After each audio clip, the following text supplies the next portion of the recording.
A aliança davídica. A promessa do Messias. Davi estava estabelecido em sua casa real em Jerusalém. As guerras haviam cessado temporariamente. O Senhor lhe dera descanso de todos os seus inimigos ao redor. O reino estava unificado e em paz. Era um momento de prosperidade e estabilidade. Mas algo incomodava profundamente o coração do rei. Ele habitava em uma casa de cedro, um palácio luxuoso construído com madeira trazida de Tiro, enquanto a arca de Deus permanecia em uma simples tenda de lona no meio de Jerusalém. A disparidade era gritante e perturbadora. Um dia, Davi chamou o profeta Natã, seu conselheiro espiritual e porta-voz de Deus, e lhe abriu o coração.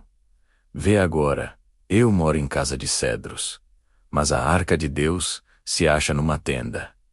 Havia tristeza e desconforto nessa declaração. Como poderia o rei viver em luxo, enquanto o símbolo da presença de Deus habitava em algo tão temporário e simples? Davi não disse explicitamente que queria construir um templo, mas a intenção estava clara. Natã, impressionado com a piedade do rei, respondeu imediatamente: Vai e faze tudo quanto está no teu coração, porque o Senhor é contigo. Era uma resposta humana, nascida da admiração pela devoção de Davi. Mas não era a palavra de Deus. Naquela mesma noite, a palavra do Senhor veio a Natã, e não era o que nenhum deles esperava. Deus instruiu Natã a voltar a Davi, com uma mensagem surpreendente. Na manhã seguinte, Natã retornou ao palácio e disse ao rei: Assim diz o Senhor: Edificar-me-ás tu casa para minha habitação, porque em casa nenhuma habitei desde o dia em que fiz subir os filhos de Israel do Egito, até o dia de hoje. Andei em tenda e em tabernáculo, em todo lugar em que andei com todos os filhos de Israel.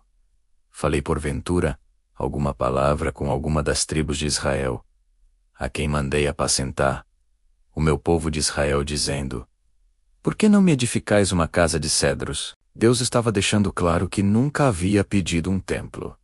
Não era uma necessidade divina. Ele estava perfeitamente satisfeito, habitando em uma tenda móvel, caminhando com seu povo. Mas então, a mensagem tomou uma direção inesperada e gloriosa. Em vez de permitir que Davi construísse uma casa para Deus, Deus declarou que ele próprio construiria uma casa para Davi, não de cedro e pedra, mas uma casa dinástica, uma linhagem real eterna. Natã continuou transmitindo as palavras do Senhor.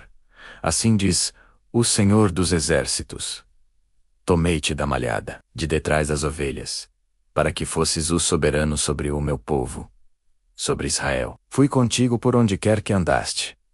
Eliminei os teus inimigos diante de ti, e fiz grande o teu nome, como o nome dos grandes da terra.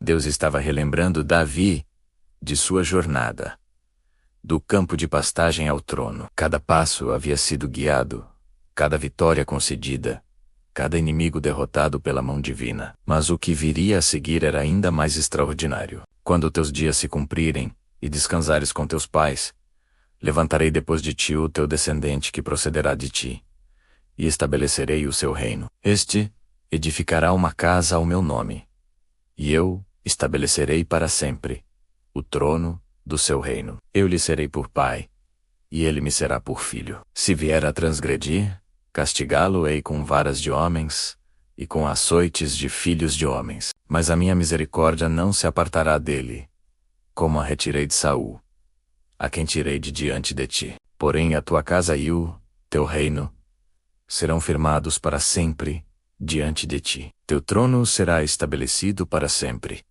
Era uma aliança incondicional e eterna. Deus prometia 4 coisas fundamentais. Primeiro, que o filho de Davi construiria o templo que Davi desejava edificar, uma referência imediata a Salomão. Segundo, que a dinastia de Davi seria estabelecida para sempre, seus descendentes reinariam perpetuamente. Terceiro, que mesmo quando seus descendentes pecassem, seriam disciplinados mas nunca rejeitados como Saul fora. A aliança permaneceria firme. Quarto, que seu trono seria estabelecido eternamente. Uma promessa que transcendia qualquer rei humano individual e apontava para algo muito maior. Natã transmitiu toda essa revelação a Davi, conforme tudo o que o Senhor havia falado. Quando terminou, Davi ficou em silêncio, processando a magnitude do que acabara de ouvir. Então o rei entrou e assentou-se perante o Senhor, na tenda onde estava a arca. O que se seguiu foi uma das orações mais comoventes e humildes já registradas nas Escrituras. Davi começou: Quem sou eu, Senhor Deus? E qual é a minha casa, para que me tenhas trazido até aqui? Era uma expressão de profunda humildade. Davi lembrava-se perfeitamente de suas origens. O oitavo filho de Jessé, um simples pastor de ovelhas de Belém.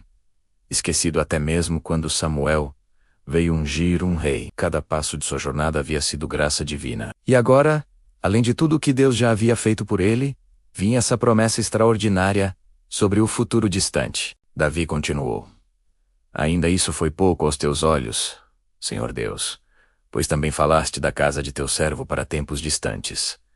É este o costume dos homens, Senhor Deus. Davi compreendia que a promessa ia muito além de Salomão. Falava de tempos distantes, de algo que transcendia gerações. Ele prosseguiu: Que mais te diria, Davi? Pois tu conheces a teu servo, Senhor Deus, por amor da tua palavra. E segundo o teu coração, fizeste toda esta grandeza, fazendo-a conhecida a teu servo. Por isso és magnificado, Senhor Deus, porque não há semelhante a ti, e não há Deus além de ti. Então, Davi orou pela confirmação da promessa. Agora, pois, Senhor Deus, confirma para sempre a palavra que falaste acerca de teu servo e acerca da sua casa. E faze como disseste: seja engrandecido o teu nome para sempre, e seja firme a casa de teu servo Davi diante de ti.